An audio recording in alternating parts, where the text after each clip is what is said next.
man, the problem child, Jay. Pourquoi ces champions du monde ne parviennent pas à battre les frères Paul? Salut à toi dans cette vidéo. Je souhaite retourner sur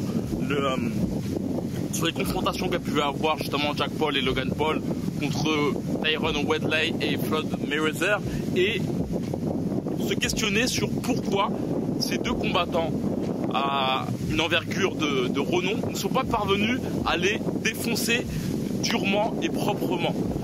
Avant de commencer cette vidéo, je vais te dire que dans la description, il y a un lien qui te permettra de télécharger une formation pour te permettre d'augmenter ta puissance de frappe. Cette formation, c'est 7 jours pour booster ton punch, ta puissance de frappe, sortir le punch qui est en toi, comprendre comment bien te positionner pour frapper durement. D'ailleurs, on en parlera justement tout au long de cette vidéo. C'est dans la description, il suffit simplement de cliquer, de me passer ton meilleur mail. Par la suite, tu recevras cette vidéo pour te permettre de comprendre et surtout de développer ta puissance de frappe, ta capacité à éteindre la lumière de tes adversaires. Donc, je souhaite parler justement du récent combat entre Jack Paul et Tyron Woodley et surtout sur, je pense que c'est un moment phare de la boxe. Il y a pas trop de choses à donner aux fans de boxe. Là récemment, j'ai pu comprendre que Tyson Fury et Mr. Deontay Wilder feront un combat, la troisième confrontation qui aura lieu en octobre. Mais sinon, il n'y a pas forcément beaucoup de duels à donner aux fans de boxe. Et d'ailleurs, j'ai pu entendre que Oscar de la Hoya ferait un combat très prochainement contre un combattant de MMA, copiant justement Floyd Mayweather. Mais je voudrais justement revenir sur le fait que, pour parler justement du combat entre Jack Paul et Tyron Woodley, on peut voir réellement que la boxe est vraiment un sport de combat à part. Et je te dirais que c'est l'un des sports le plus intéressant si tu souhaites développer ta puissance de frappe. Car il y a vraiment un concept avec justement les appuis.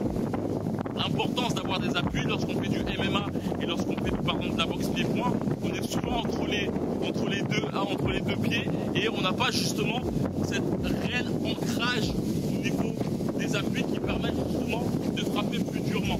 Il y a une chose vraiment intéressante que j'ai pu voir justement durant la confrontation entre Jack Paul et Tyron Woodley, c'est durant le knockdown qui a particulièrement surpris durant ce combat, et d'ailleurs je te donnerai tout le fond de ma pensée de ce genre de confrontation.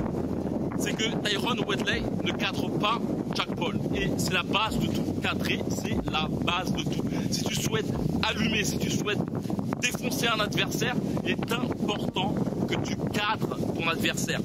Qu'est-ce que le fait de cadrer? Le fait de cadrer, globalement, c'est le fait d'avoir une attitude basée sur le fait de pousser ton adversaire dans les corps. Imagine-toi que ton adversaire est une poule, tu ne peux pas faire des mouvements en rond. Une poule est plus rapide que toi et le fait de tourner en rond ta caméra pour pouvoir toucher ton adversaire. Le cadrage, c'est plutôt d'avoir une attitude en crabe, c'est-à-dire faire en sorte de pousser ton adversaire globalement dans les corps. Donc, ton adversaire tourne en rond et le but est de pousser progressivement par-ci et par-là. Donc, ton adversaire tourne en rond, le but c'est de stopper justement son mouvement en cercle vers les corps. Tourner en rond par la suite ici, et le suite c'est vraiment de le pousser dans les corps. Franchement, en voyant le knockdown de Tyron Woodley, je m'aperçois que par la suite aussi, il se met à faire des mimiques avec ses poings pour lui montrer qu'il y aura la droite. Chose qui est invraisemblable au bout de cette vidéo pour dire pourquoi justement ils ne parviennent pas à battre justement ces deux frères. Je trouve que les Logan ont surtout une très grande stratégie en amont. Globalement, c'est je crois bien deux poids lourds légers.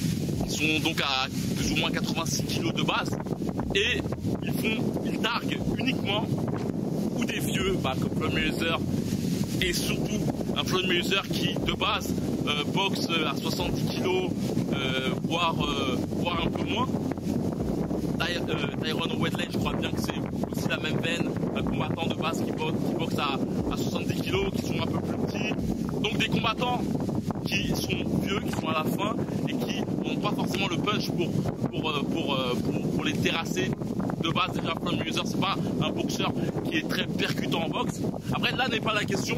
Je trouve après dommage que ce genre de boxeur assez légendaire, au moins des boxeurs qui sont parvenus à un but, à un cap titré, qui ont une certaine notoriété, donner justement leur aura, leur notoriété, sans justement aller au fond, en fin fond de l'histoire, justement en allant en les terrassant, quoi. Un truc intéressant, c'est que j'ai pu remarquer, c'est que globalement, les confrontations, j'ai pu voir que Jack Paul essayait de targuer Conor McGregor et Nate Diaz. Conor McGregor a une très bonne boxe, mais ça reste quand même un combattant qui boxe de base à 70 kg. Nate Diaz, un très bon striker en MMA. Je ne crois pas qu'il soit forcément très bon en boxe anglaise pure et dure. Donc ces deux compères ont une stratégie simple, targuer des boxeurs ayant un certain prestige. Bien souvent, j'ai pu voir qu'ils targuaient un basketteur, des combattants d'MMA, mais ayant des poids plus légers. Je ne vois jamais targuer des combattants d'MMA ayant leur poids. Je ne vois jamais targuer aussi des combattants, des boxeurs ayant leur poids.